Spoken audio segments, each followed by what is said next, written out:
The name Cookies comes from Charles Cooky Rachelson, who opened up the place in 1946 with William Shapiro. And the first place was actually on Avenue M in Brooklyn. And they even had a commissary for NBC, for the Cosby Show and some Saturday Night Live type of stuff. And it was an amazing place. And it wasn't until like the 60s that they really became the Cooky Steakhouse, like the salad bar thing. And in 69 is when they started franchising stuff out. And kind of took off from there. Cookies had a lot of history. They actually started originally serving diner food, and then they ended up getting into the other food. But a lot of famous people ate at Cookies. You know, the Cosbys, like I just mentioned, and they also Carole King, who was born in Brooklyn. She was a very frequent person to go to Cookies. So you know, they had quite a bit of locations. When they started franchising out in '69, that's when the franchise thing started. But then the guy Charles died in 1971 when they had 11 locations. And they started adding some locations like the one in Kings Plaza, which is the one I used to always go to. And when I think about the one in Kings Plaza, what I think about is the servers there were always so nice. I mean, not that other people were bad, but they just seemed like extra nice at the one in Kings Plaza. And I remember they had that dessert bar, which was incredible. This most amazing dessert bar. And I remember the banana bread in there. In fact, a lot of people try to emulate that Cookies banana bread. I even found a recipe for it online, which I'll put up over here, which shows the ingredients. And that was just an amazing place. I mean, I used to go in there and pretty much hit up the salad bar. Typically, we get a burger. I remember I never ate shrimp, so that shrimp bar was pretty good, but my dad used to always love that. I remember always the big tub of ice with the shrimp in it and going in there. And it was really nice to kind of go in there. And I remember when I first started dating Kerry, which was right about the time Cookies went out of business. The last one went out in 1994-95 in Long Island, but the Cookies Steak Pub in Kings Plaza, that one went out about 85, 86.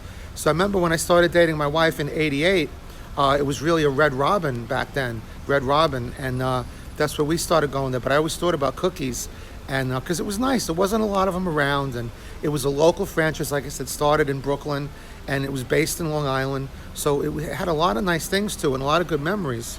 Look at this, talk about a real Brooklyn thing.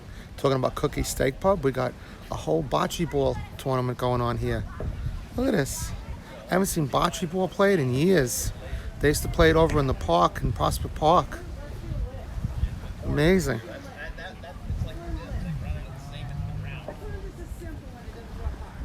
Yeah, so Cookie Steak Pub, I mean, their main competition back in the day was Beefsteak Charlie's, and Beefsteak Charlie's was great too, but I think there was a difference. I mean, Cookies was a little more upscale, I think, than Beefsteak was, I think, and you kind of got the feeling it was, like I said, a little more high-end, but I don't think it was that much so, but I just think that was the perception, and I enjoyed them both, to be honest with you. I will say, probably enjoyed the banana bread more at Cookies. I really enjoyed that a lot. So from what I read, the families of Cookies Steak Pub, they're a really close family, and I think, but as time goes on, as generations go, as the founders kind of pass away, it's difficult for the next generations to really carry on. Sometimes it happens in certain companies, but other times I just think people don't have the same interest level as you might, when you first start the thing. Everyone's got their own dreams and aspirations, and I think that's kind of what happened to Cookies, and maybe it's lucky that they're not around today, because if they were, they'd be having problems with all these situations with the health crises in the world that we're facing today. So I guess in a way we were lucky. We grew up in that time, and we it's kind of a golden time. No worries. Everything was Hakuna Matata as far as that stuff went. So we got another pretty pier and sunset here, and pelicans. I'm trying to get a pelican. They just crash into the water and catch their fish, whatever. But Cookie, what's funny about Cookies too, which I always liked, and it's kind of a silly thing, is that it's like certain names kind of you find enticing. When I think of Cookie, I think of like Beetle Bailey comic strip. There was a guy in there called Cookie, and it always seemed like anybody with the name Cookie always seemed like a nice, decent person.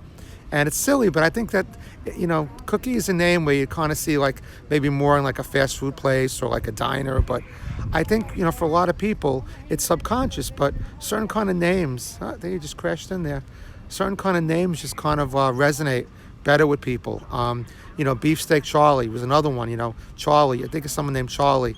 It seems very homey and Brooklyn-like and whatever. And I don't know, just a thought. What do you guys think?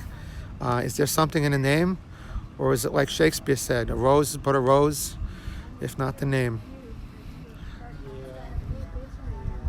Alrighty, folks. Well, I hope you enjoyed that video on Cookie Steak Pub. Please let me know any memories that you might have. What was your favorite Cookies to go to?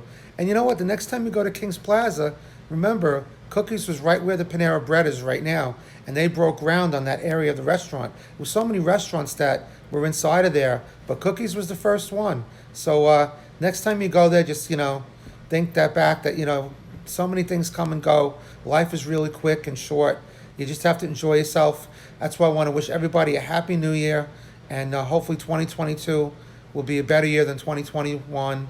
And for everybody out there. So take care of yourself. Please subscribe to the channel. Any ideas that you have, please let me know. I'd love to hear them. And leave some comments. I'd love to hear what you had to say about cookies and whatever else. So happy 2021. Hope the rest of it. And happy 2022 coming up. See you in the next video. Take care. It's Al signing off.